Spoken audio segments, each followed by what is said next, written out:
കുക്കിറ്റ് വിത്ത് അഫിയുടെ പുതിയ എപ്പിസോഡിലേക്ക് സ്വാഗതം. ഉള്ളിവടയാണ് ഇന്ന് ഉണ്ടാക്കുന്നത്.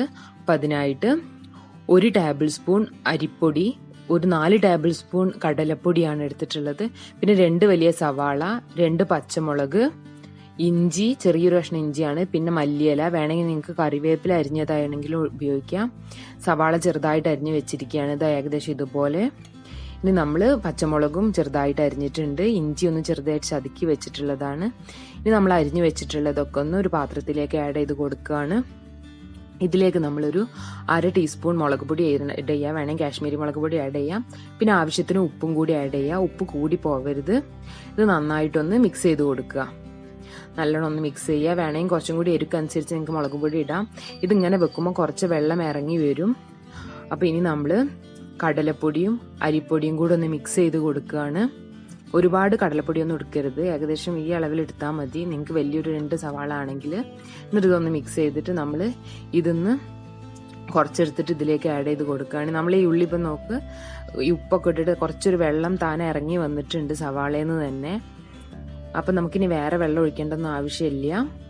ഇനി നമ്മൾ ഇതിലേക്ക് കുറച്ചിട്ട് ഈ പൊടി ഇട്ടിട്ട് നമ്മൾ മിക്സ് ചെയ്ത് കൊടുക്കുകയാണ്. കുറച്ച് ആഡ് ചെയ്യാം. നിങ്ങൾക്ക് കുറച്ച് പൊടി ഇനി കുറച്ച് മതി എന്നുണ്ടെങ്കിൽ കുറച്ച് മാറ്റി വെക്കാം കേട്ടോ. അപ്പോൾ ഈ ഏകദേശം ഈ അളവിൽ എടുക്കുമ്പോൾ ഒന്ന് പാകമാണ്. ഇപ്പോൾ ബാക്കി പൊടിയൊക്കെ ഇട്ടിട്ട് നമ്മൾ നന്നായിട്ടൊന്ന് മിക്സ് ചെയ്യുക. ഈ മാവ് നല്ലോണം ഒന്ന് മിക്സ് ചെയ്യുക, പൊടിയും ഈ സവാളയൊക്കെ കൂടെ ഒന്ന് നല്ലോണം മിക്സ് ആവണം. ഇപ്പോൾ ഏകദേശം ഈ ഒരു പരുവത്തിൽ വെക്കുക.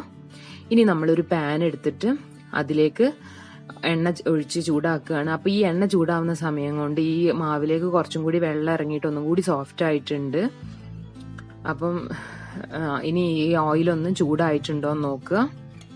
ഇനി നമ്മൾ ഈ ഓയിൽ ചൂടായതിന് ശേഷം ഇതിലേക്ക് ഈ മാവ് ഓരോന്നെടുത്തിട്ട് ഒന്ന് പ്രസ് ചെയ്തിട്ട് കട്ടി കുറഞ്ഞിടുന്നതാണ് എപ്പോഴും നല്ലത്.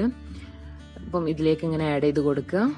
ഒരുപാട് കട്ടിയിൽ ഉണ്ടാക്കുകയാണെങ്കിൽ വേവാൻ കുറച്ച് പാടാണ്. ഈ എപ്പോഴും മീഡിയം ഫ്ലെയിമിൽ ഇടാൻ വേണ്ടി നമ്മൾ ശ്രദ്ധിക്കണം. ഹൈ ഫ്ലെയിമിലൊക്കെ ഇട്ടാൽ കരിഞ്ഞു പോവും. എന്നിട്ട് ഇത് നമ്മൾ ഒന്ന് ഒരു ഭാഗം ഒരു ഗോൾഡൻ ബ്രൗൺ കളർ ആവുമ്പോൾ നമ്മൾ ഇത് തിരിച്ചിട്ട് കൊടുക്കുക. അങ്ങനെ കംപ്ലീറ്റ് ആയിട്ട് തിരിച്ചിട്ട് കൊടുക്കുക, ബാക്കിയുള്ളതും കൂടെ. ഇനി ഇതൊന്ന് ഇതിൻ്റെ മറ്റേ ഭാഗം കൂടെ ഒന്ന് വെന്തതിന് ശേഷം നമ്മളിത് എണ്ണയിൽ നിന്ന് കോരിയെടുക്കുകയാണ്. ഇതുപോലെ ബാക്കിയുള്ള മാവ് കൊണ്ടൊക്കെ നമ്മൾ വട റെഡിയാക്കി എടുക്കുക. അപ്പം എപ്പോഴും കട്ടി കുറഞ്ഞിടാൻ നോക്കുക, അപ്പം അതാവും കുറച്ചും കൂടെ ടേസ്റ്റ്. അല്ലെങ്കിൽ ഒന്ന് ഉള്ളി വേവാനൊക്കെ ടൈം എടുക്കും. അപ്പം നമ്മളെ ഉള്ളിവട റെഡി ആയിട്ടുണ്ട്. അപ്പം എല്ലാവരും ഇത് ട്രൈ ചെയ്ത് നോക്കുക, നിങ്ങൾക്കിത് അറിയില്ല എന്നുണ്ടെങ്കിൽ. അപ്പം എന്തായാലും വീഡിയോ ഇഷ്ടപ്പെട്ടിട്ടുണ്ടെങ്കിൽ ലൈക്ക് ചെയ്യണം, സബ്സ്ക്രൈബ് ചെയ്യാൻ, കമൻറ്റ് ചെയ്യാൻ മറക്കരുത്.